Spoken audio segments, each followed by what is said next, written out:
On June 18th, 2021, at around 4:30 in the morning, a frantic 911 call draws law enforcement to a quiet area outside Traer, Iowa.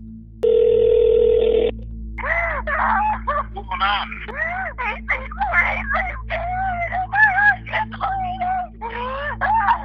Ryan Cooper! Oh, baby, wake up! Ma'am. Hello? What is going on? I think my husband's been shot! There's blood all over him! Oh, I don't know if somebody's here! My kids are here! Kate, lock the door!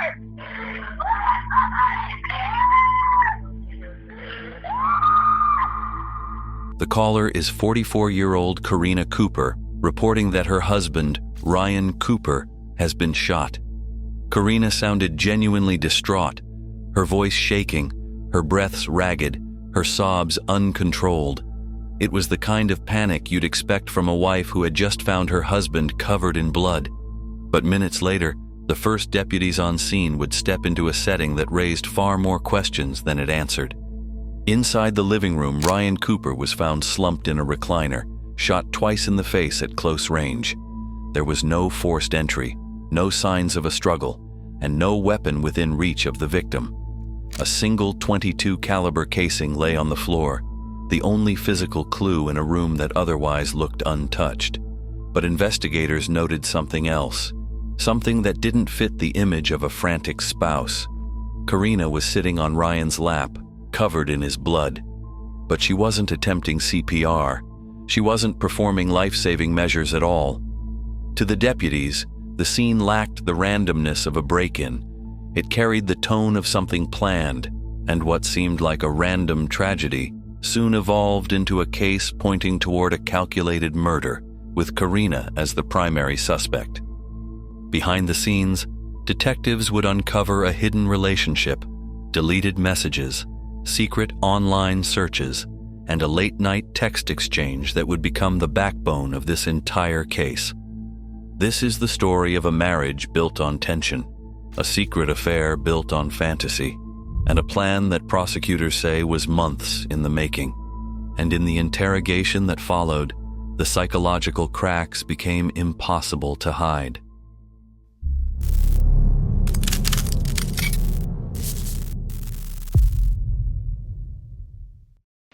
You said that last night your daughter was kind of fussy and wasn't going to bed, so between 10 and midnight. She went to sleep fine. She, every once in a while, has like, I don't even want to call them night terrors, but it was like she was having a bad dream. So she was kind of fussing in her sleep. She wouldn't wake up, and so I was just kind of up in between reading my book with her, and I know it was close to midnight before I put it down. Okay. Anything else kind of off or just strange about last night?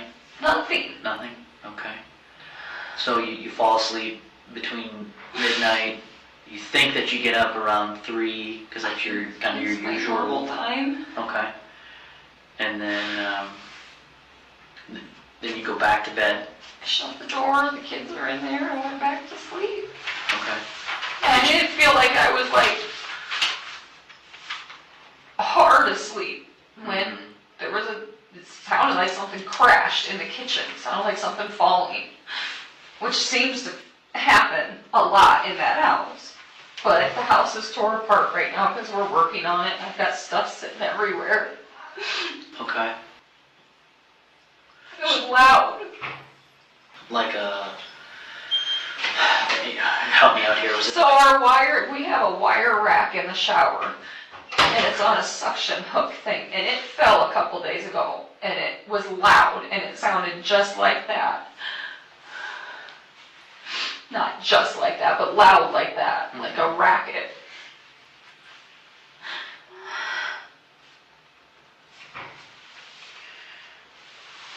So no sounds of like glass breaking or anything like that, just kind of a loud You said a ruckus. Yes. Okay. And that woke you up, or that? It scared me. Okay. Kind of laid there for a second. See if kids woke up, which they didn't. It seems like there's always something stupid once a week that him and I get up and see because of the highway or something. And I got up and I peeked in the living room and he was laying there, and I went to the kitchen and turned the light on in the living room, and then Okay. I looked in there first before I went to the kitchen, and it looked like he was sleeping. Okay. I swear I heard him snore. Did you happen to see him when you got up to go to the bathroom? Did you happen to see him there then? Do you remember? You have to look around the corner to see him. Okay, so you didn't go and see him at that time? Okay. He just went to the bathroom. Okay. So you said that you get up, you hear the noise, you wait there for a minute, you get up, and you go out, you see him sitting there, then you go and turn on the light to the kitchen? I went in the kitchen, there's always a light on in there, so they didn't turn on the light. I went in the kitchen and looked out the window over the sink. Okay. Towards the driveway, looked around the living room or the kitchen. There's nothing on our walls anywhere because we've been painting and everything. I didn't see anything, so I went in and I don't know if I said anything or not. Okay. I turned on the light and it didn't look like he was sleeping. So when you turn on did you turn the light on in the living room there? The table lamp, yeah. The table lamp? I scared my kids so bad. Yeah.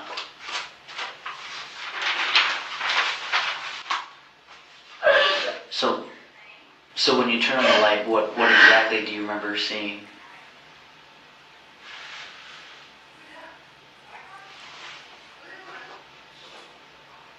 It just looked like he was sleeping. Okay. And then I walked up to him to touch his foot. There's blood, like, everywhere. Like, a lot.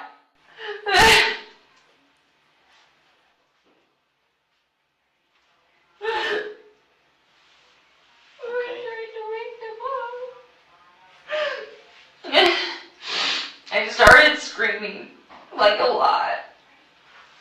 Okay. But I knew I scared the kids because Kate came running out. I don't know what I thought. I thought somebody was in the house.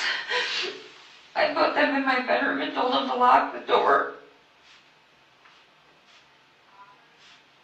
And I called Aaron. And Aaron lives just down the road, right? Okay. When Karina describes the moment she heard the noise, something interesting happens. She doesn't simply report what she heard. She immediately provides the detective with an innocent explanation. Before the detective even has time to ask what she thought it was, she volunteers a story about a suction cup wire rack in the shower that fell a few days earlier. According to her, the gunshots sounded just like that. Then, almost as quickly, she corrects herself. Not just like that, but loud like that. This is preemptive normalization, a common behavioral pattern when someone needs to soften the significance of a critical moment. She's trying to frame the noise as ordinary, familiar, something that has happened before. In other words, the sound wasn't alarming, so my reaction wasn't alarming. But this explanation collapses under basic scrutiny. Ryan was shot twice in the face. 2 gunshots create 2 distinct explosive impulse sounds. A falling wire rack makes one clatter. A wire rack hitting tile produces a chaotic metallic crash, scraping, rattling, objects bouncing. Gunshots are sharp, instantaneous, and unmistakable. Her immediate self-correction, just like that, not just like that, but loud like that, is the kind of verbal backpedaling people do when the words they just said sound implausible out loud. The wire rack doesn't feel like a genuine memory. It feels like an alibi for her lack of alarm, because if she actually heard 2 gunshots inside her own home, she should have reacted very differently. And if she didn't react that way, she now needs a reason why. Notice how many times she insists he looked like he was sleeping. It looked like he was sleeping. It just looked like he was sleeping. He was reclined in the chair, blankets on him. It looked like he was sleeping. Repetition like this can serve 2 purposes. 1. Self-reassurance. She may be trying to convince herself that she didn't ignore obvious signs of a fatal injury. 2. Impression management. She wants the detectives to see her as an innocent, unsuspecting wife who had no reason to think anything was wrong until the very last moment.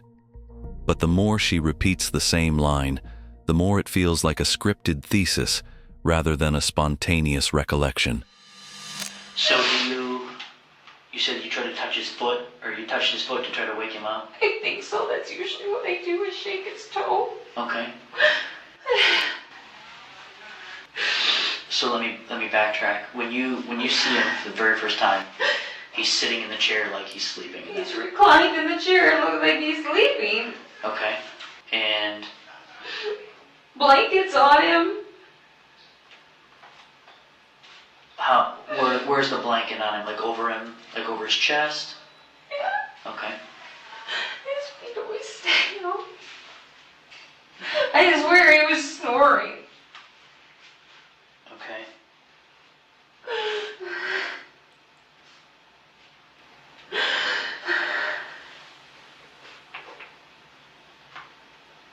So, when you notice it, obviously, you see the large amount of blood, and you realize that something's wrong, right? Do you make any attempt at, do you touch him? Do you? I crawled on him. I hit him. I think I was shaking him and screaming in his face to wake up. Okay.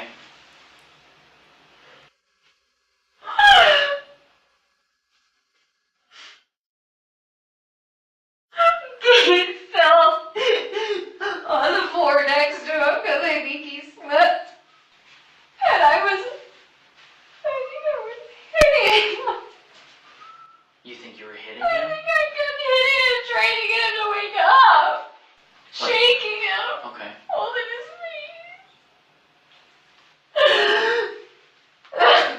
Like hitting his chest? I don't know, grabbing his shirt or making him up to wake up. Okay.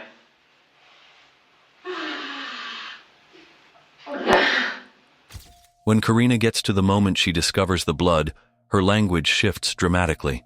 After minutes of uncertainty and hedging, she suddenly offers a vivid, cinematic scene. There's blood everywhere. I crawled on him. I think I kept hitting him, shaking him, screaming in his face to wake up. This is a visual, cinematic description. Crawling on him, hitting him, screaming. It paints a powerful picture of desperation, the kind of imagery that plays well emotionally with a jury or sympathetic interviewer. But what's missing is any mention of actual life-saving behavior. No CPR, no checking for breathing or a pulse, and instead of calling 911 first, she calls Aaron, her brother-in-law. Calling a family member before calling 911 is extremely unusual unless the person already knows the victim is beyond saving, or is deliberately delaying help in the hope that the victim doesn't survive. What first responders observed at the crime scene was a lot of emotional display, but very little practical action to help the victim. So you said you thought that maybe somebody was in the house? That's what I thought. Did you hear any other sounds or commotions or anything other than the one that woke you up? No, nothing. Like, Cars go by all time of the night, but I didn't see it. I looked out the kitchen window. I didn't see anything. okay. No sounds of like the front door slamming shut or No, anyone running down your deck or down your steps or anything like that? no, nothing. Okay. Okay. So, after trying to wake him up or get his attention, you said you called Aaron? I called Aaron before. Well, I touched him or whatever. And then I just remember I started screaming and screaming. And Kate came down. That's when I told him to get in my room with the other two kids, and I called Aaron from in there. Inside the room? Yeah, I think I locked the bedroom. I was in and out. I went in and locked it, and then I thought I had to go phone Brian. I didn't know if somebody was there. I tried to get my stupid gun that I don't even know how to work and have never shot out of the safe that he said we had to have, and I couldn't even get the thing open. It's in our bedroom closet. Okay. And how big of a safe is it? Just a one security type handgun safe that I don't even know how to open. Okay. And you couldn't get it open? I don't think so. Did you ever actually get the gun out of the safe? No. Okay. I touched the safe, I think, because it's some stupid fingerprint thing, I think, and I put my finger on it and nothing happened, and I was screaming, and Okay. I called Aaron. He said he was on his way, and I went back out. Okay. I told the kids to stay in the room, but they wouldn't, so I kept going back in there to take them in because I didn't want them to see. Yeah. And I was scared. I didn't know if somebody was there. Okay. So nothing out of the ordinary with Ryan's behavior yesterday? Okay. Perfectly normal day.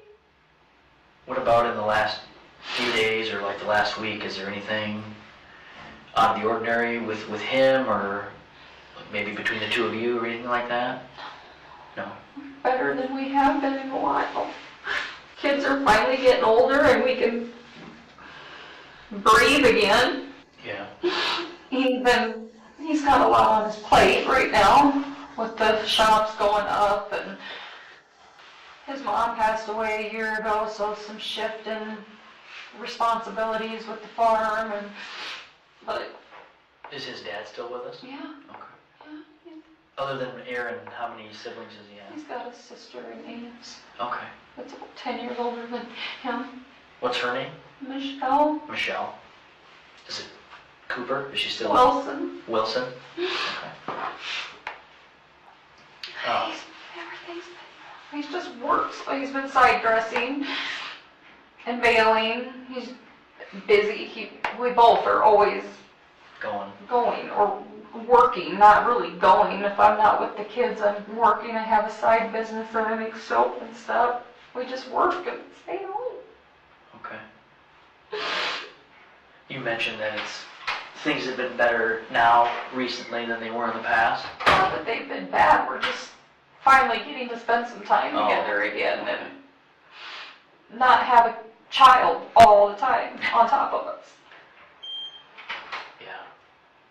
Never been bad. No real issues between the two of you? Okay. We didn't get married till we were mid-30s. We've been through all that garbage. Yeah.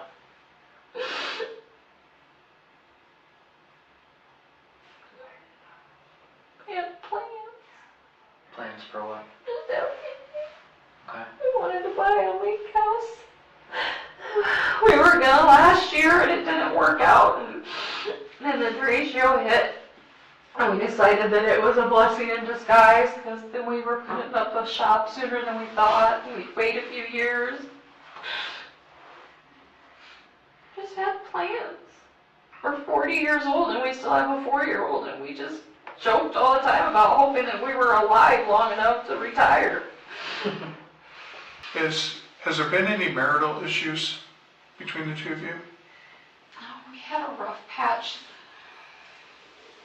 shortly after his mom passed away where we just weren't getting along. There wasn't any real issue. We were just both sad and mad and not communicating.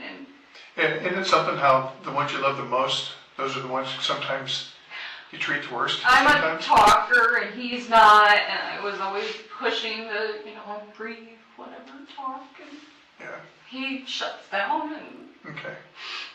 nothing where there was ever any doubt about our marriage. Okay, so no affairs of any kind? No. By no. him or by you, and the only reason I ask is if someone went in and did something to him, and again, we don't know, could be that, could be medical, we don't know. I'm just thinking about like the scorned lover type of thing or anything Never. like that. No. Okay, so there's no We no don't concerns go with that for anywhere, you? we don't do anything. He might go to the bar after work with his friend Riley, and he's never home past 8. That's how exciting we are. It's like We're I the said, same way. we weren't talking and getting along, but we finally talked it out, and there was never, Never any issues like that? never. Okay. I know I never worried about it. I don't think either one. It's just, like I said, he's been divorced. We got married in our 30s. To rehash things, just to make sure, you hear this noise, you get up, you think at the time it sounded very similar to the wire rack that had fallen in the shower a couple days earlier, but you went around, didn't see anything, hear anything unusual, didn't hear any cars speeding away, didn't hear any talking or communicating that was going on inside the house at all. Nothing. Is it a 1-story, 2-story home? Story and a half. Story and a half. And you didn't see anybody flee or anything like that? No. Nothing that gave you concern that at least someone was still in the home? Or did you think at the time someone was in there? I don't know. I was just nervous, just scared. Okay. I don't really feel like I thought anybody was in the house until I saw him. Okay. And I saw blood. And Yeah. I don't know. I just started screaming. Okay. As Rick said earlier, we don't know what happened. Like he said, we don't know if this is a medical thing. We don't know if something bad happened or if something did something to Ryan. And that's obviously what we're trying to figure out.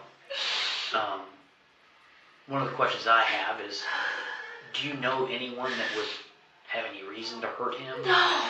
Has he had any issues with anybody? No, nobody. He doesn't hurt anyone. Okay. I know you said that he is usually home by 8 o'clock, but sometimes goes to the bar with Riley. Once in a while, yeah. Has he talked about maybe somebody he ran into at the bar that maybe there was... I guess I'm just trying to wrap my head around it. If anyone No. is going to come into your house and do something to him, Nobody. can't think of anybody? Everybody loves him. Okay. He just works all the time and comes home. While Karina is distancing herself from the gun, the detectives quietly test the other half of the triangle, motive.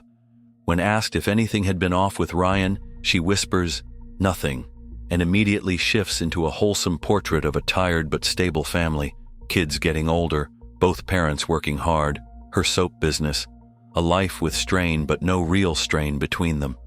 When the detectives press the marriage itself, she idealizes it completely. She says things have been better than we have been in a while, insists it's never been bad, and describes future plans for a lake house and retirement. Long-term marriages under pressure usually come with specific tensions, not a glossy highlight reel, but Karina gives them only vague stress and no concrete problems. The second detective then opens a door for honesty by normalizing marital conflict.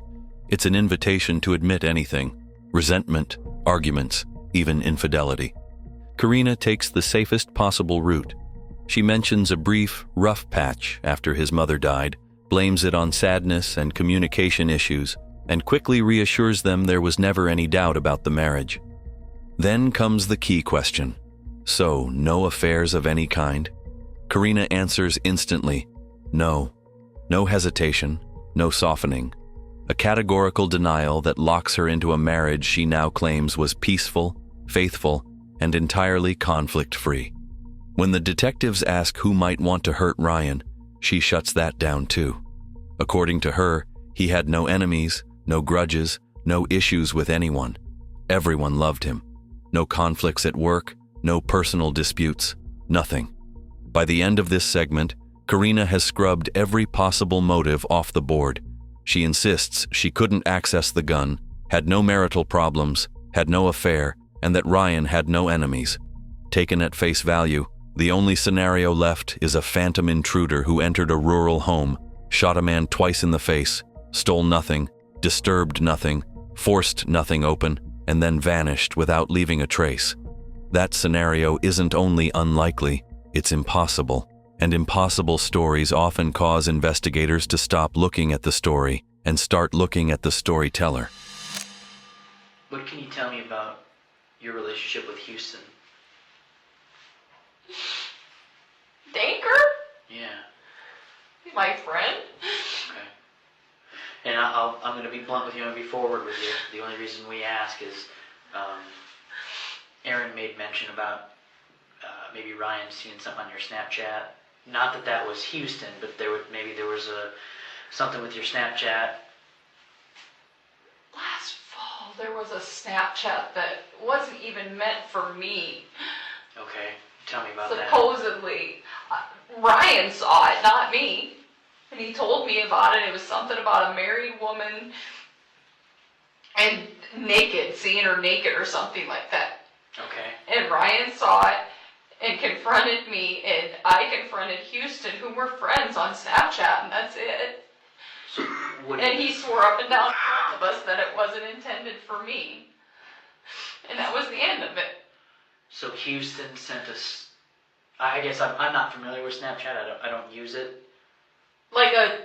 Not a picture, Ryan took a picture of the, message that he sent through Snapchat about something about being a married woman or something. I barely even saw it because I didn't know what the hell it was. Okay. And he swore up and down it wasn't meant for me. Huston. And we had snapped each other earlier in the day that day because he got some product from my salon. Okay. So he said that he sent it to the wrong person. So, I guess. This is dumb. Well, we're trying to get to the bottom of dumb. Oh my God. We're just making sure that all the questions are answered. So, and correct me if I'm wrong, is it a situation where Huston sends a snap to you that's not supposed to go to you? Supposedly. That, He did send a snap to me, yes. that is about you being a married woman or naked with a married woman? Don't know. You don't know? Well, what does Ryan say about that? We've talked about it since then. We've talked about it with friends. That's how non-issue it became after we talked about it. That said something about, remember, I've seen you naked, and something about a married woman. Has Huston seen you naked? No! God, no! Okay. He's 22 years old. Oh, No! to each their own. I'm just. Stupid town and their rumors. No! Okay. I cut his hair. Okay. I watched his kids a couple times when his babysitter flaked. Okay. Oh my God. We don't know unless we ask. Right?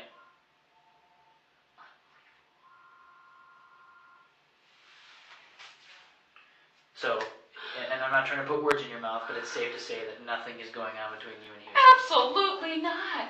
After that Snapchat, I don't even talk. I don't cut his hair anymore. I told Ryan I would just keep a distance from everybody, from him, from his brother, from anybody related in that age group, Okay. to make him feel better. And it's been a non-issue since then. And this was, you said last fall. Got a better time frame on that?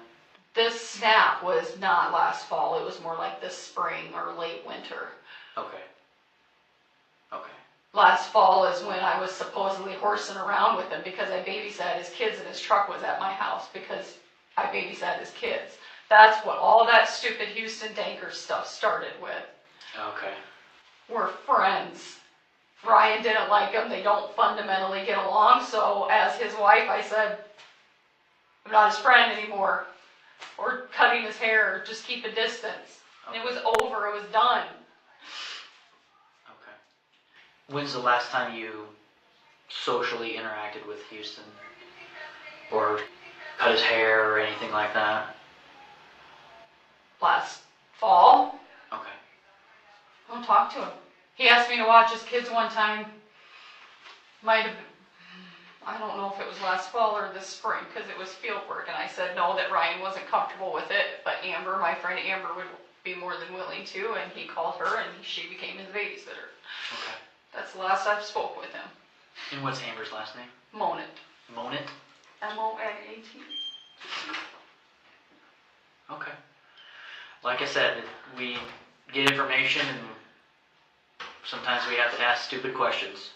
So dumb. Okay.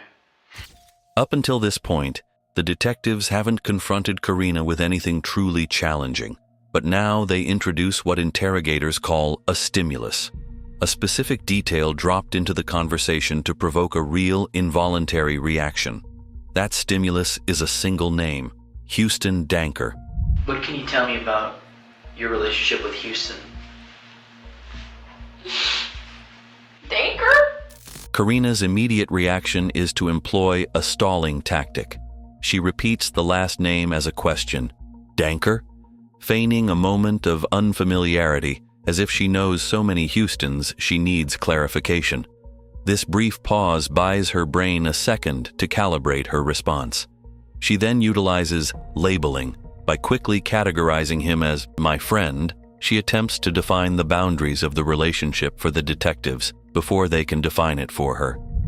Aaron made mention about maybe Ryan seeing something on your Snapchat. The detective now plays a powerful card. He doesn't just say he suspects an affair, he invokes a witness, Ryan's brother, Aaron. This technique is called evidence bluffs, or triangulation. By telling Karina that her family is already talking about the affair, he makes her realize that her grieving widow mask is slipping with the people who matter most. Karina's response to the Snapchat allegation is a textbook example of a truth lie. A truth lie is when a suspect admits to an event that actually occurred, but alters the context to make it innocent. She claims Huston sent a message about a naked married woman to her. This explanation is highly improbable, but it serves a psychological purpose. It acknowledges the conflict the police already know about, while denying the infidelity that provides the motive for murder. Stupid town and their rumors. So dumb. Notice the shift in Karina's emotional baseline. Moments ago, she was the sobbing victim. Now, she is the indignant accuser. She labels the line of questioning as dumb and blames town rumors. This is an aggressive deflection.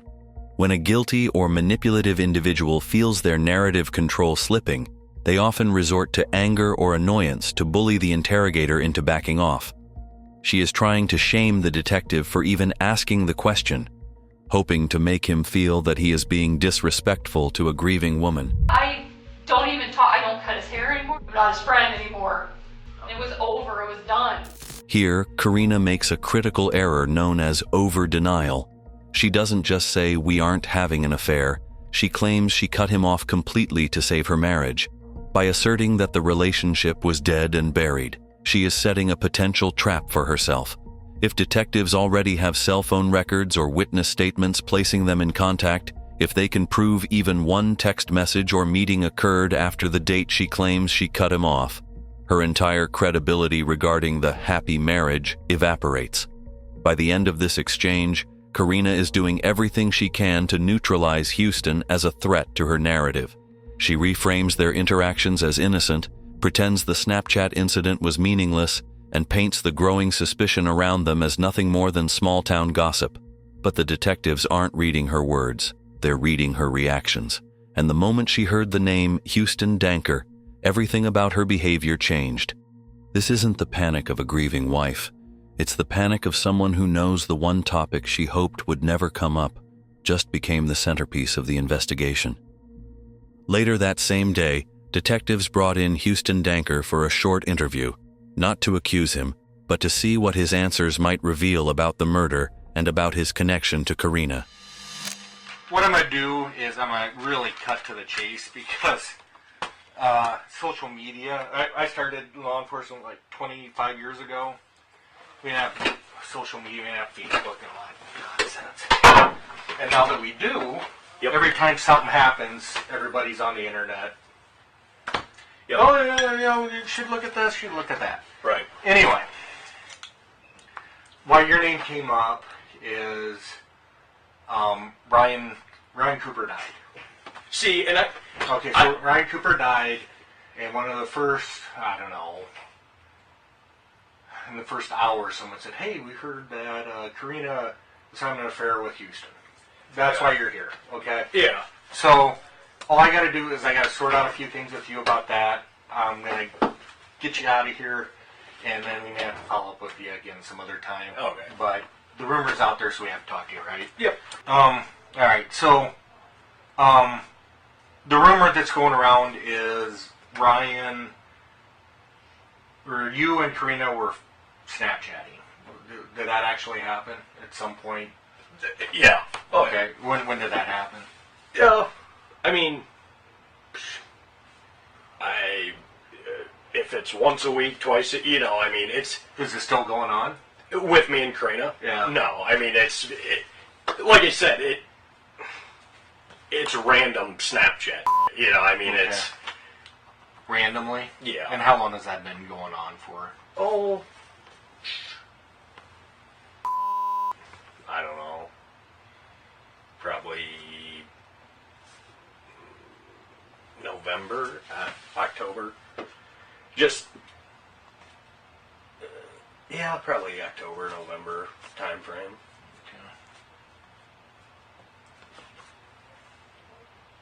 And you think you said what, once or twice a week?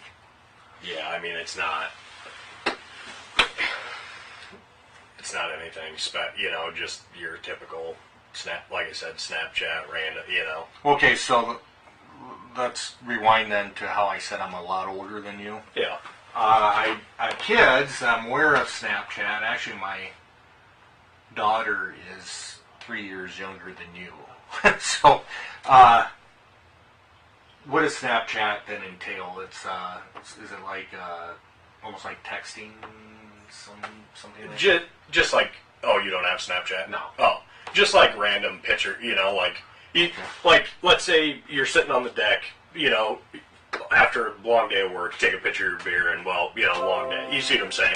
Okay. Like let's say you're planting corn, you take a Snapchat, send it to all your buddies because you want to get them worked up that you're planting corn, Right. So then you used to get your hair cut there, right? Yep. Do you still get your hair cut there or no? Well, I did when I worked at Liquid Grove just because it was convenient.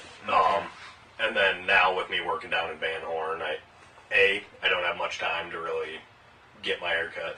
Mm-hmm. B, it's not right down the road. So,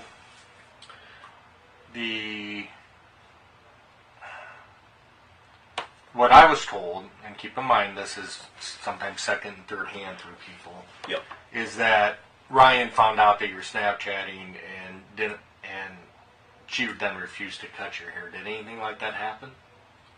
No, I mean, like I said, it was more or less a convenience deal of, Did Ryan never know about you two Snapchatting? oh yeah. Okay. Did she say something to you about it? No, I mean, we're all kind of like, Well, keep in mind. Okay, Yeah. so let me explain things a little bit more. yeah, So we have her phone. Okay, we have Yep. Ryan's phone. yep, And what we are able to do is we basically are able to clone everything off the phone gotcha. in order to... So any conversation that she's had with you, even if she deleted it, we can still get it. It's like FBI technology stuff. So Right. we'll still be able to get that. We'll be able to get locations. We'll be able to get all that kind of Yeah. data. I mean, the stuff that we can do now as opposed to what we could do back in the 90s with cell phones, it's like... it's unbelievable, really. Right. So, there's no point in you kind of dance. If you were screwing around with her or whatever, it doesn't make you a killer or anything No. like that, right? Guess what? People have affairs all the time. Right. There's not a perfect marriage out there, at least that I'm aware of. Yeah. Where people don't sometimes do things that they don't regret, whether it's have an argument that they said something they shouldn't have, or they have an affair, or they, use too many drugs, or drink too much alcohol, or gamble too much. Everybody's got weird shit going on in their lives, Right. right? Okay. Yep. So I don't want you to get too nervous about it, because if you had an affair with Karina, it doesn't make you guilty of anything other than you had an affair with her. Right. Well, and that I'll put it this way. I'll completely dumb it down. So, like, Right. with me and Karina, the hard thing with all that rumor being spread is I was literally sitting there like I would say, a gay best friend. I was having, me and my baby mama split up, okay? I was getting my hair cut by Karina, and I have 2 kids. Right. She loves kids, whatever, and she always told me, if you're ever in a pinch, hey, I don't have a problem watching your kids, whatever. And so we were all, everybody was friends, whatever. Well, then, she watched my kids a couple times when I was in a pinch. Well, then it, how small towns talk, Exactly. Houston's kids are over at Karina's. He's on her, and then, and I guess that's probably where Ryan probably got upset. Because you kind of, again, keep in mind, I don't know you. I've known you for, 10 minutes now? Yeah. But you kind of got a reputation where you're pretty successful with the ladies, right? I won. Better luck than some. Or not as bad as others. Years ago. Years ago. It's bad to say, but I'm young with 2 kids. Right, It's not good. right. But, So the 2 kids from 2 different moms, is that? no, same mom. Same mom? Same mom, yeah. But Yep. you guys aren't married? No. Nope. Alright. And how old are your kids? Hayden, he'll be 2. I suck at doing the whole month deal. Yeah, you too. He'll be 2 in October, and then Sailor, she'll be 1. Oh, jeez. Yeah, they're pretty close together. That's pretty close. Yeah. Yep. Alright, so your kids are staying over, or Karina would watch them every now and then, right? I think she watched them a total of 3 times. Okay. Just because, Right. I got them on the week, or during the week, and then obviously I didn't have a place to go, because I don't have daycare. Mm-hmm. So is it normally then baby's mama that watches them? Yeah, she's got primary custody. I just got every other week, every other Okay. weekend. But see, that was a weird time because none of that was set in stone. So my baby mom at the time would call me randomly and say, "Hey, you got the kids today?" Well, Like I said, relationships are complicated, right? yeah. Okay. So, and then you kind of met did you meet Karina then just from the hair shop? Yeah. I've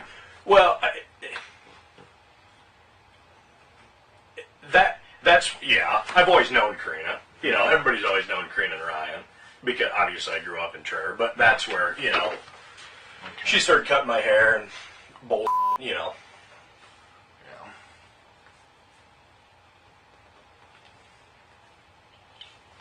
They're lifers from Trevor too? Ryan and Karina. Yeah. Yeah.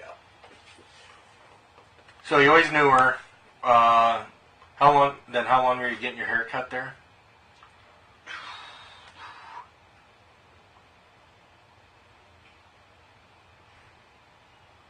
I gotta think back. I think it was probably when I started working at Liquid Grow. So, I don't know if it'd be... Just a throw guess. 2 years out there, year and a half.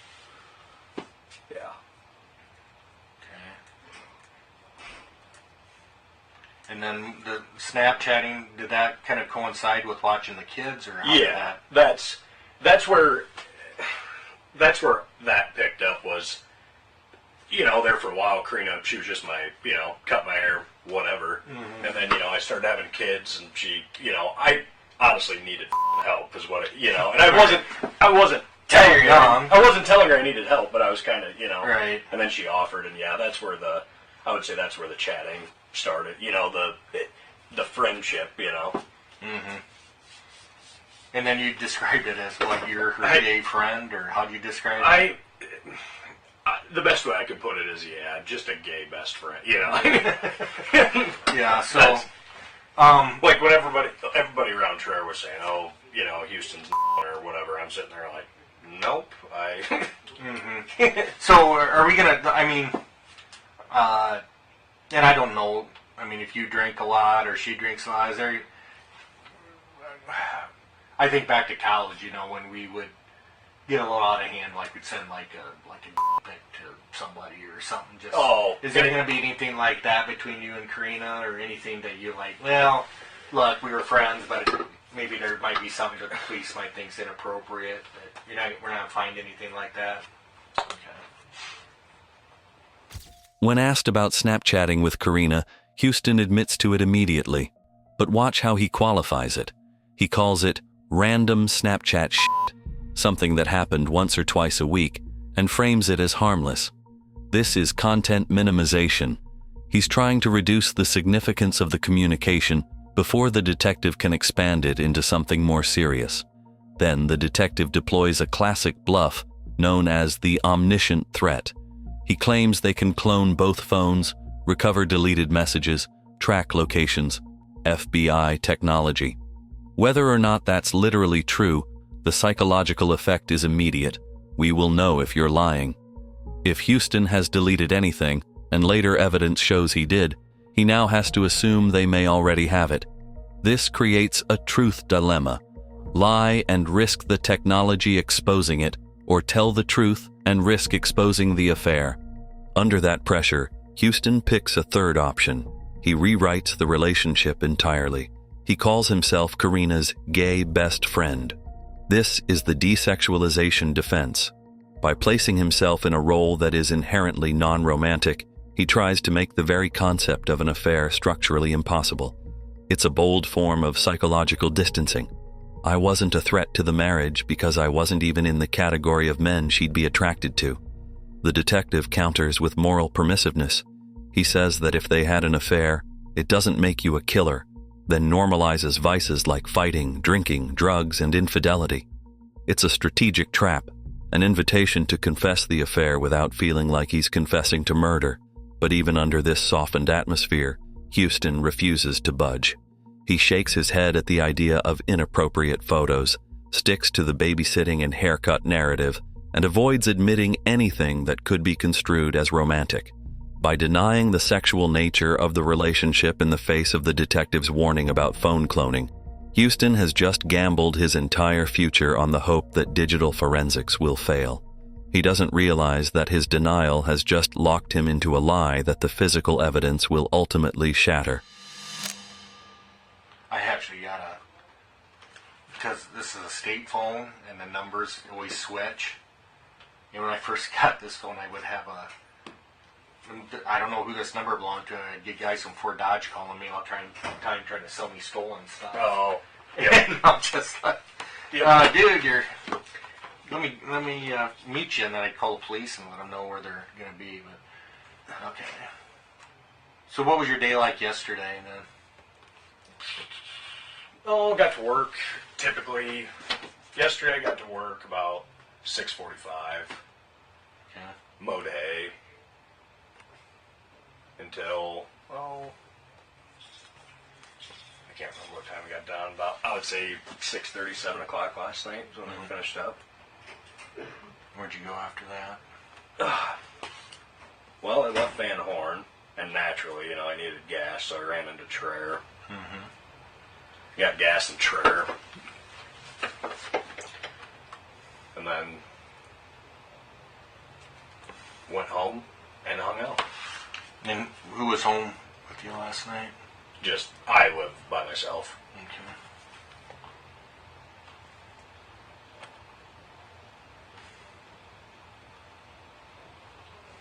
Did you go on about any last night, or After I got gas. early morning? Yeah. After I got gas, I just went and looked at a couple farms down by Cloutier. We have a farm down by Cloutier.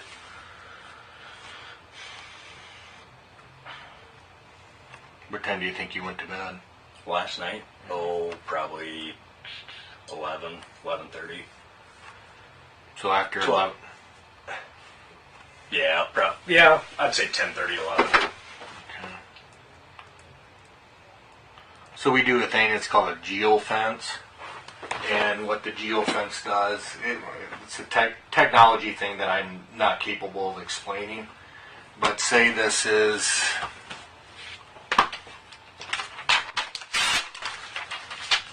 this is Ryan's house and Karina's house. Yep. What we do is a geofence, so we'll take the map or whatever and draw like a big box Oh. around it. And every phone that travels through that box at a certain time frame Yep. gets picked up. And there's this, it's scary if you knew how easily our phones are literally being tracked, whether we want it Always. to or not. So at any point, say like after midnight, or are we going to find your phone in our box? No. No. No. And then we also are collecting. Obviously, you've been out there, so it's like a incredibly isolated area. I always call it God's country, right? Because it's great properties out there, with all the open space and all that. But what we'll do is we'll go to all the different farms, and there's a lot of farmers get, like farm equipment stolen, that sort of thing. So Oh. they put cameras up. We're not going to find any of your vehicles or anything on camera from Nope. last night, other than where you should be. Yep. Did Karina ever confide in you in anything, like her and Ryan aren't doing so hot, or did she ever complain about anything regarding Ryan? Since you might, if you're the gay friend, sometimes that's who people talk to, right? See, and it was never like really that, like the gay best friend part pretty much just comes from me and my kids. I mean, Right. not anything. You're the helpless single dad that needs help every now and then. That's pretty well kind of the way. Yeah. Okay. Okay. Yep. Are you seeing someone now, or? No. My last deal with the girl I had kid with, it kind of burns you. Two kids and you're not together, so Well- that's not hard. It's the, the child support and everything, and I don't know. Makes you paranoid for the next one, huh? Not paranoid, but just kind of, I don't know. I like doing my own deal, I guess. Or I don't know what the best way to put it is. Okay.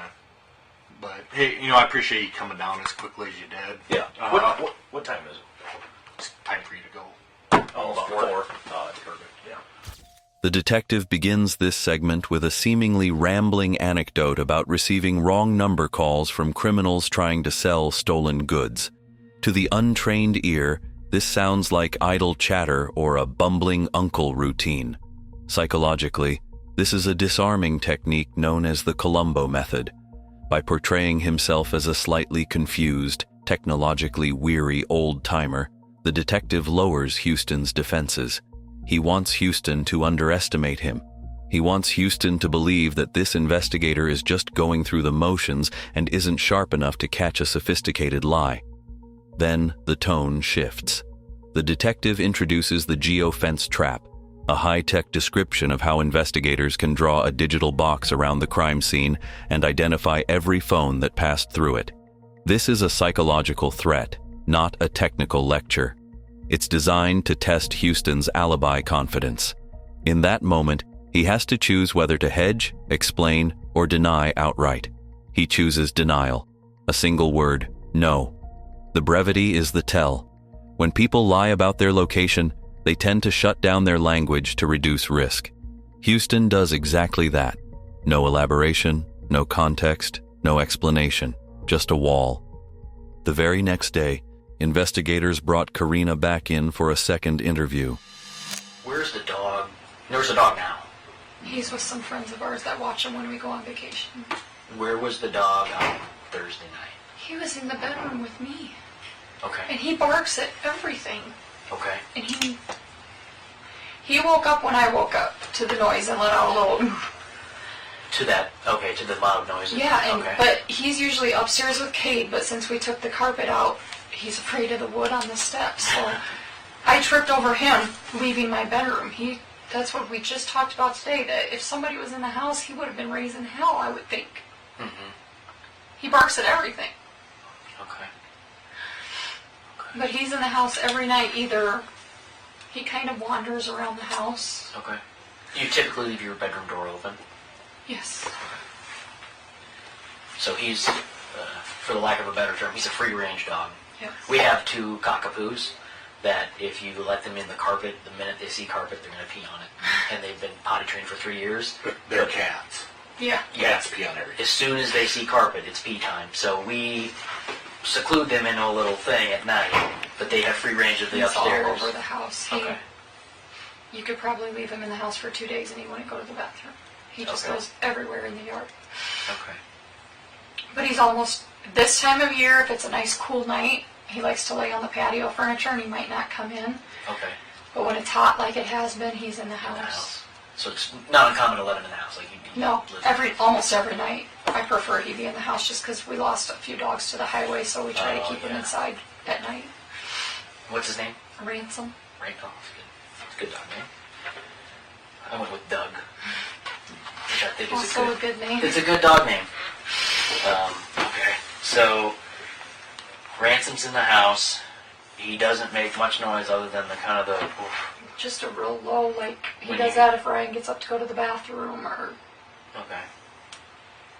Okay. he full on barks if he hears something outside or in the house. From the very first question, the detectives start quietly attacking the one thing that could save Karina's story: the idea that some unknown intruder slipped into the house, shot Ryan, and disappeared. They don't challenge it head on. Instead, they go after something that seems harmless: the dog. Where is the dog now? Where was he that night? Does he bark? How does he behave in the house? Karina rushes to answer. She says he was in the bedroom with her. She volunteers, without being pushed, that he barks at everything, that he's all over the house, that he can hold his bladder for days, and that they prefer to keep him inside at night to protect him from the highway. These details sound warm and domestic on the surface, but psychologically they do something very specific. They establish the dog as an early warning system. If anything unusual had happened in that house, that dog should have been the first alarm. What's most revealing is that Karina has already thought about this. She actually tells the detectives, almost offhandedly, "That's what we just talked about today, that if somebody was in the house, he would have been raising hell, I would think." That line exposes the rehearsal. She and someone else have spent time trying to reconcile the dog's behavior with the story of a stranger in the house. That isn't the language of a woman discovering contradictions for the first time. It's the language of someone who's been workshopping an explanation for a full day and still can't quite make it fit. She wants Ransom to be both: a dog who barks at everything, and yet somehow a dog who barely reacted the night her husband was shot. The detectives, meanwhile, are doing something that looks like relaxed small talk. They joke about their own pets, carpets, and potty training issues. One detective brings up his cockapoos, the other jokes about cats. Karina laughs along. To an outside viewer, it sounds like a friendly detour, but this is a social lubricant with a purpose. They're keeping her talking about pets and nighttime routines while slowly tightening the frame. Is your bedroom door open? Does the dog roam freely? Where does he usually sleep? How does he react to sounds inside versus outside the house? Every answer she gives removes another escape route for the intruder theory. If the dog was in the bedroom, the door was open, and he full-on barks at noises in or outside the house, then the absence of barking becomes an incriminating silence. Okay. Well, that kind of takes me into my next question. You get up at 3 a.m. to go to the bathroom? Around there usually is when I do. Okay. Kind of take me back through that. I know you said that you thought you went to bed about midnight. I think I finally fell asleep about midnight. Cortland was kind of up and down, not up, but crying in her sleep or something all night. I know I got up to go to the bathroom. The TV was off because it was on before. It's right there in front of the doorway, so I glance, and a lot of times if it's still on, I'll go in and shut it off. So it's off at 3 a.m.? It was off. And did you look at the clock? Do you know that it's 3 a.m.? No, I just know that that's usually about the time that I wake up and go to the bathroom. And it's because you take the water pills? Yes. And what does that do? What does the water pill do? It's not a water pill. It's called Be Epic. It's like a weight management pill. Okay. And that's the only thing I can blame it on, that I tend to go to the bathroom a lot with it. And specifically, middle of the night? Specifically, first few hours in the morning when I take the morning one, and then middle of the night, and then that I kind of chalk up to being 44 years old. I don't know. Okay.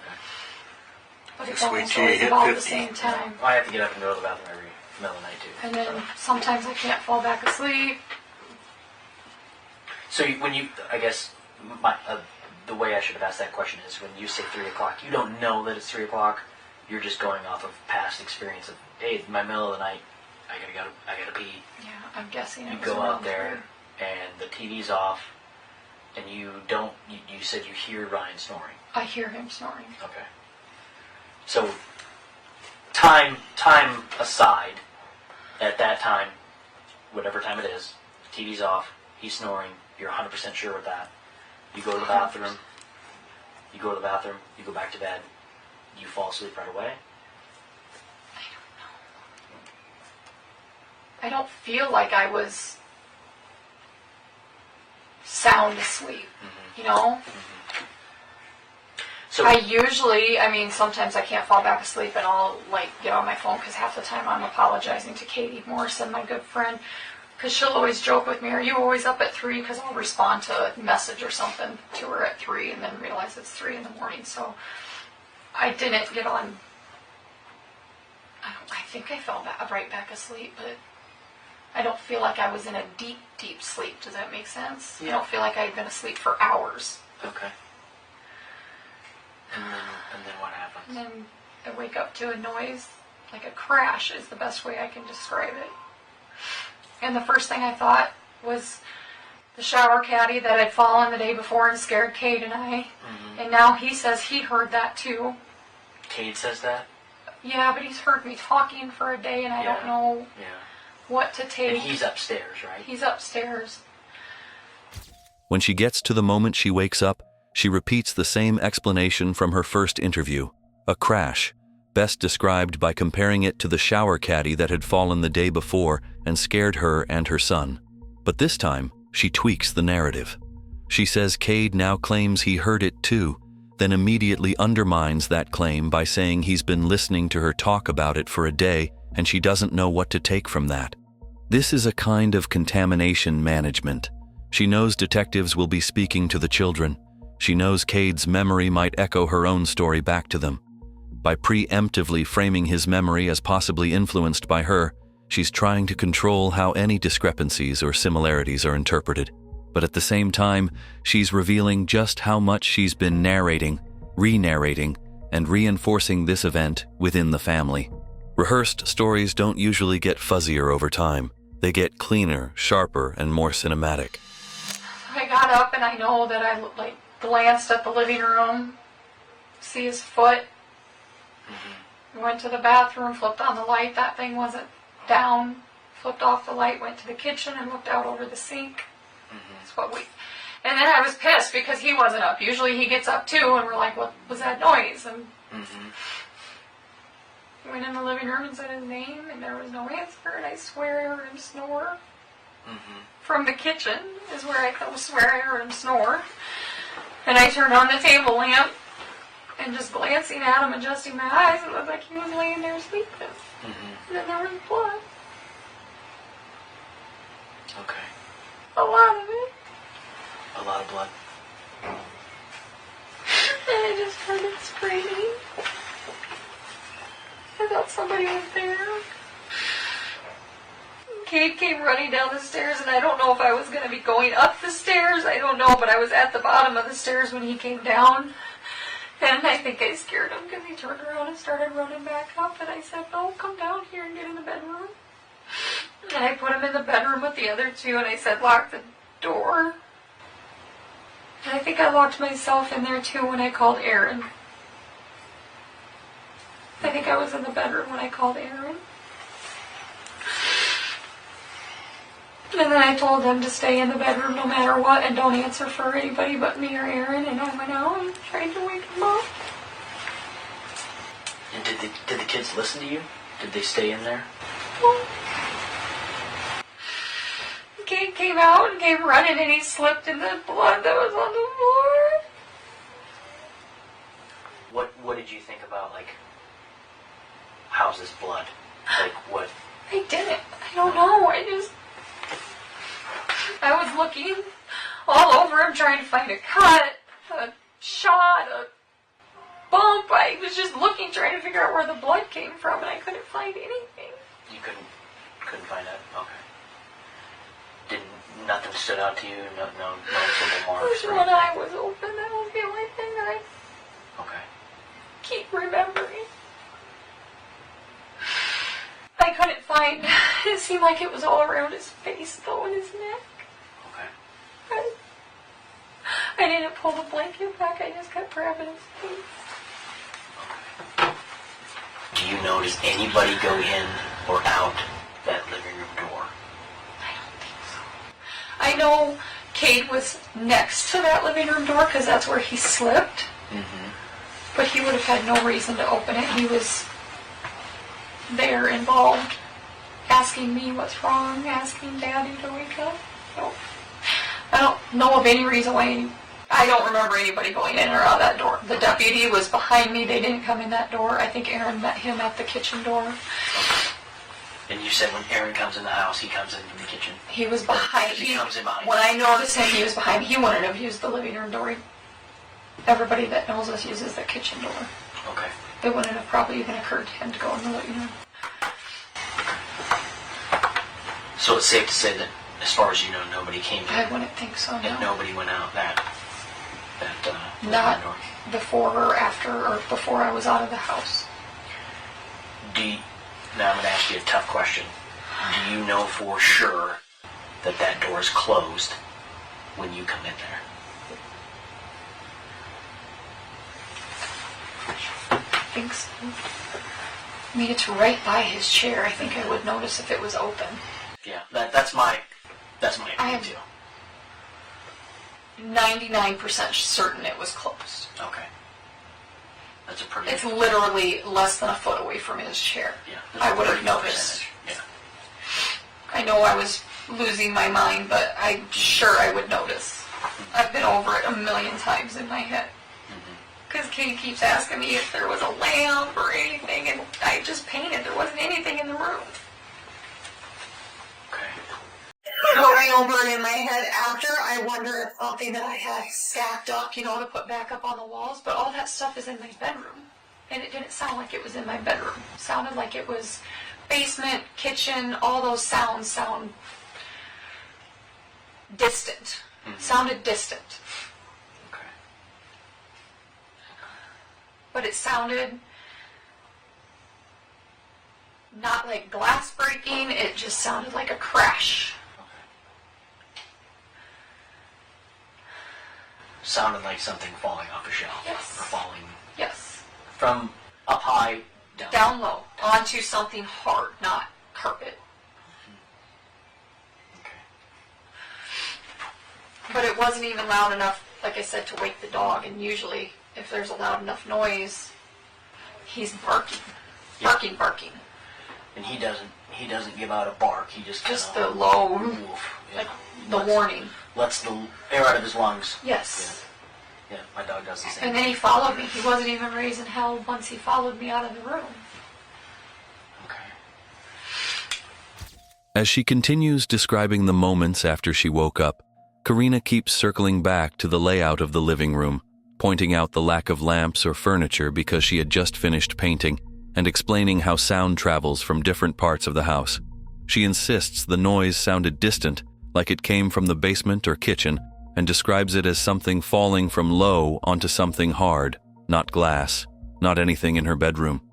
The detective gently guides her with questions about whether it might have fallen from higher up, and she settles on an oddly specific middle ground.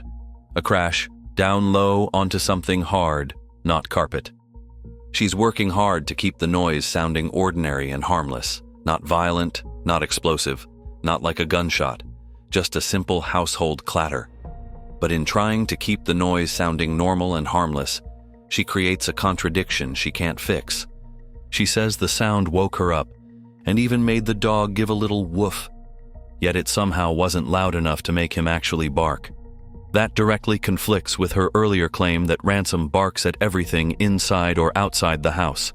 She needs the sound to be big enough to justify why she woke up and walked through the house, big enough for Cade to later remember hearing it, but still quiet enough that the dog barely reacts and no one else notices. In other words, it's a noise perfectly tailored to fit her story, loud enough to support her narrative, but conveniently quiet when it comes to the dog's behavior. Underneath all of this is the same structural problem she's had since the first interview. Karina is trying to keep 3 pillars standing at once. There was a noise. It wasn't obviously a gunshot. An intruder might have been there. Yet each new detail she adds undercuts one of those pillars. The dog doesn't behave like there was an intruder. The door doesn't behave like there was an intruder. The sound doesn't behave like a gunshot, but it doesn't behave like a plausible household crash either. What we're watching in this segment isn't the discovery of truth. It's the maintenance of a fragile narrative. And the longer she talks, the less the story protects her. Instead, it slowly redirects suspicion away from a mysterious stranger in the dark and back toward the only person who was awake, moving, and in control of that house, Karina herself. Do you know, can you answer this when you're going back and forth and this is all going on? Does Ransom stay in the room with the kids? I know he was in there at different times. In the room with Ryan, or No, in the room with the kids. Okay. I don't remember him ever being in the room with Ryan. That doesn't mean it didn't happen, but I don't remember it. You don't remember shooing him out of there, grabbing him, throwing him outside, or anything like that? No. Okay. No, he didn't go outside, I don't think, until I did, but I don't know for sure. Okay. I know he was in the bedroom when I went back in the bedroom with Cade, because I locked the door and he was in there. Because he was upset, agitated. He wasn't barking, but he was agitated. He's probably going off of your, Right. You know, they can sense that stuff, right? Yeah. I mean, your dog gets freaked out because when you're freaked out, Yeah. you know. I have to think, though, I don't know if Cortland stayed in the bedroom the whole time, but from what they're telling me, that Cable kind of came in a little bit and she probably followed him. I would have to think that the dog did too, because he follows those kids around everywhere. Okay. And how, is he a big dog? He's 130 pounds. That's a big dog. He's a big dog. Yeah. He's a big baby, but usually at night he kind of, you know, with the other 2 always being in bed with me, we always joke that he's pacing because he'll usually sleep at Ryan's feet for part of the night. He'll come in my bedroom for part of the night. He goes upstairs, or he did while there was still carpet with Cade. He's very protective. So more than likely he was between the 2 rooms, but if I had to guess, he was with the kids. Okay. We were talking about nightly routines, lights on in the house at night. I can't see crap in the dark, so I have to leave like a kitchen light on. Sometimes I fall asleep on the couch, or sometimes when I snore, I get kicked in the spare bedroom. So I have little lights everywhere. Is that kind of, with little kids, is that how you guys operate? It's not so much lights, it's me and my decorating that, yes, we have usually quite a few small, like, I call them nightlight light bulbs, but they're in a decorative thing. The kitchen is usually pretty well lit. Got one similar to that in the living room and the dining room, but neither one are plugged in because I just painted and I haven't put everything back. But the house, I would say, is lit decently. My bedroom is very, very dark. The yard light comes through in the living room. That's how I can usually peek in on Ryan. And that was the other thing we always forget to ask, every case I ever do, the outside lights. So that you have the outside driveway light that's always on. Yeah, that's you have the a yard motion light. light too by the door. I can't remember if I saw one. We have can lights that are new That's since we okay. got the house sited, and they're never on because we've never had them before. We always Right, forget. always forget. But we would turn, the few times that I've left those on, like when he was combining or something, until he got home, he shuts those off. But like with most farms, the driveway is at least lit. The yard light is quite bright, and it shines right in that living room because I figured he was going to have a fit because I hadn't put curtains or anything back up yet, so it was going to be light while Right. he was just sleeping. Okay, yeah. And I always forget to ask that, and I have to call you at some point. You like my wife when you hear a noise at night. My wife, especially when the kids were little, we have this big fat cat in our house. He's like 10 times as big as he should be, and he always jumps up on stuff, and it sounds like a bowling ball hitting things, right? So every time Henry would jump on something, my wife would be like, oh, shit, and she'd roll out and be on her feet into the hallway. Is that kind of like you, where you're... Yes, when the kids were really little, Yeah. I think I'm getting over that a little bit, that I'm sleeping a little harder than I you're in your used to. 40, I'm 49, so I get where you're coming from. I'm sleeping harder than I used to, but I don't feel like I was sleeping real hard that night anyway, because Portland was having a weird night that she was fussy. So I guess my question then would be, is when you hear that noise, are you pretty quick to get out of bed?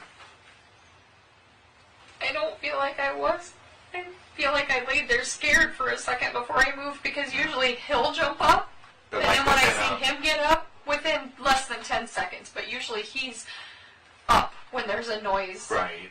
And then I get up because I'm not. And usually my wife has to wake me up and say, go look, because I don't hear anything, so. So I probably laid there for what now feels like probably too long, but at the time probably 5-10 seconds, and he didn't get up, so that's why I would have peeked in the living room to see if he was sleeping. And you said when you went out there, you saw a lot of blood. Can you kind of tell, because I had to, did you see any behind him on the floor? Not at first. After, when I was kind of pulling at his shirt and looking around more, I saw, and maybe it was when Kate slid, because I remember looking down and freaking out because he slid in blood, and I remember seeing splatters on the floor beside the chair. I don't remember anything. Did it look like pools, or did it look just like... It looked like I remember seeing dots. Right. But it had to have been more if Kate slipped. If he slept, right. I don't remember seeing any behind him. I remember his favorite blanket that his sister made him that was on him. There was like chunks of blood. Does it make sense? Yeah. I think that this is a permanent solution to a temporary problem. Whatever's happening between you and your husband, whatever the issues are, okay? There are no issues. There are no issues. Because my husband sleeps in a chair in the living room? I'm not saying that. Because rumors flew last fall that I was sleeping with some kid that he even said was ridiculous and apologized to me for. Because as a married couple, we had a few months that we weren't communicating very well because we dealt with his mom's death hard. We've been fine. Never once did either one of us ever say that we were going to leave. Never once did we doubt our marriage, our kids, our family. We have plans. Up to this point, the detectives have mostly been gathering information. Layout, lighting, the dog, the blood, the timeline. Now, the tone changes. One of them finally lays down a thematic accusation. I think that this is a permanent solution to a temporary problem. It's a classic framing in domestic homicide interviews. He's not accusing her of being a monster. He's suggesting she made a catastrophic, irreversible decision in response to fixable marital issues. It's an invitation to step into a lesser evil, admit the conflict, admit the desperation, and maybe, eventually, admit the act. Karina's reaction is immediate and telling. She doesn't ask what he means by problem. She doesn't show confusion or shock at the implication. She goes straight to denial. There are no issues. She repeats it, almost chanting it. The interrogator has finally touched the nerve that matters most to her narrative, the image of a happy, stable marriage.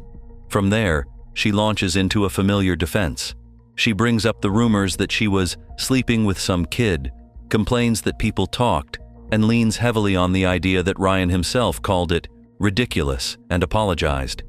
What's striking about this moment is not just that Karina brings up the rumors, it's how she brings them up. She doesn't wait for the detectives to mention Huston or the affair.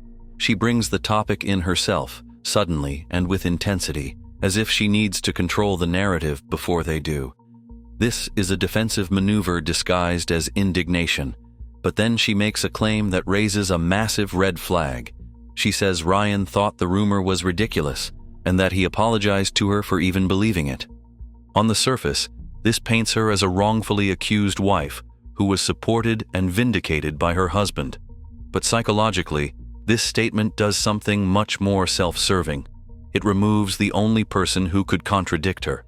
When the only witness to a private conversation is dead, a guilty suspect has full control of the script.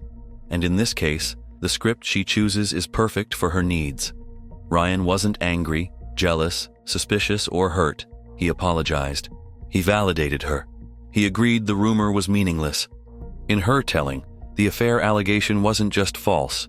It wasn't even emotionally significant to the marriage. But this version of events clashes sharply with what investigators already know. Ryan had confronted her. He had confronted Huston. The Snapchat incident didn't just pop up last fall. It caused friction, arguments, and distancing in the marriage, and the facts make her version even harder to believe. Ryan didn't treat the Snapchat incident as a non-issue. He told his brother Aaron about it, and Aaron repeated it to investigators. That's not how a man behaves when he thinks something is harmless. If Ryan truly thought the rumor was ridiculous, he wouldn't have been talking about it privately, and certainly not with family. This detail alone cracks her story wide open. She's describing a calm, forgiving husband that simply didn't exist. The idea that Ryan calmly apologized for ever doubting her doesn't match real human behavior, especially from a husband whose wife was secretly messaging a much younger man multiple times a week. There's also a deeper psychological pattern here. When someone is lying about a partner who can no longer speak for themselves, their stories tend to become overly clean, overly resolved, and overly convenient. Conflicts become misunderstandings. Jealousy becomes ridiculous. Arguments get smoothed into apologies. Real relationships, especially strained ones, don't wrap themselves in tidy bows like that. Karina isn't describing a marriage. She's describing a narrative strategy. And in that moment, the detectives know exactly what they're hearing. Not the truth of what Ryan felt, but the version of Ryan she needs in order for her story to survive. After the interrogation, the tone of the case shifted from suspicion to certainty. Over the next 2.5 years, investigators quietly locked in the pattern we've been watching unfold. The secret affair, the life insurance, the digital footprint, and the staged hysteria. By February 2024, they were ready. Karina was arrested and charged with first-degree murder, and shortly after, her 27-year-old lover, Huston Danker, was charged with first-degree murder acting in concert with her. At trial in July 2025, prosecutors finally put the whole puzzle in front of a jury. They walked them through the affair and the fantasy of a new life together, the $500,000 life insurance policy, and the fact that Karina quietly collected over $514,000 just months after Ryan was murdered. Jurors saw the Snapchat messages where she called Ryan a sperm donor, said she hated him, and how she expressed a desire for Ryan to die in a car crash. They heard about Huston's 3:30 a.m. text to Karina sent right before the murder that read, "Remember those casings, no ifs, ands, or buts." And Karina's reply, "Absolutely, 100%. Then they heard from forensic experts who showed Ryan was shot while asleep in his recliner. No forced entry, no unknown intruder, just a single .22 casing the conspirators failed to pick up. The jury also heard from the people who were there that morning.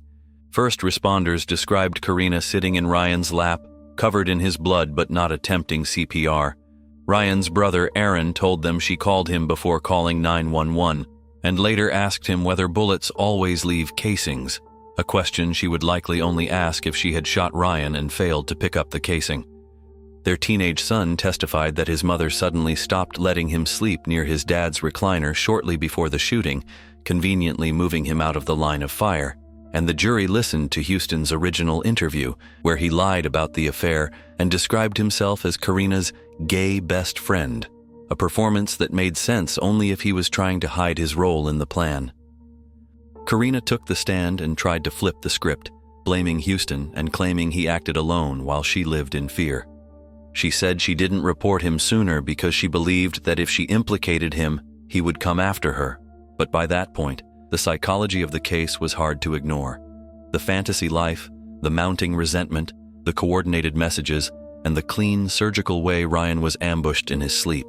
But the jury didn't buy her last-minute narrative. On July 11th, 2025, the jury had reached a verdict.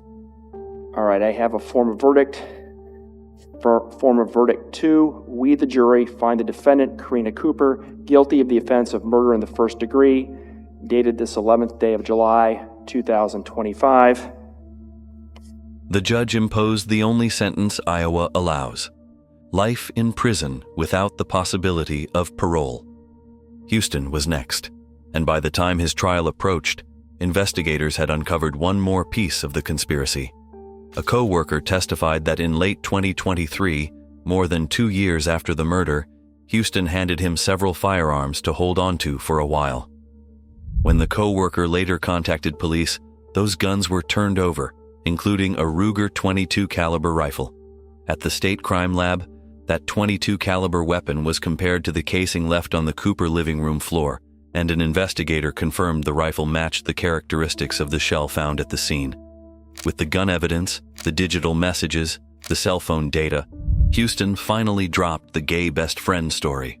Moments before jury selection was set to begin in August 2025, he pled guilty to first-degree murder and admitted that he and Karina planned and assisted each other in Ryan's murder over 4 to 5 months. On October 3, 2025, Huston Danker appeared in court to receive his sentence.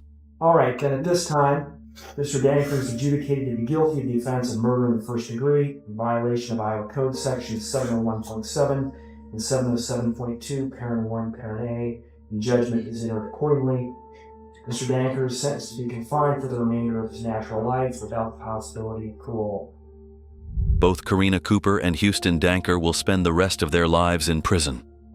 In the end, the story that began with a frantic 911 call ends with a far colder truth.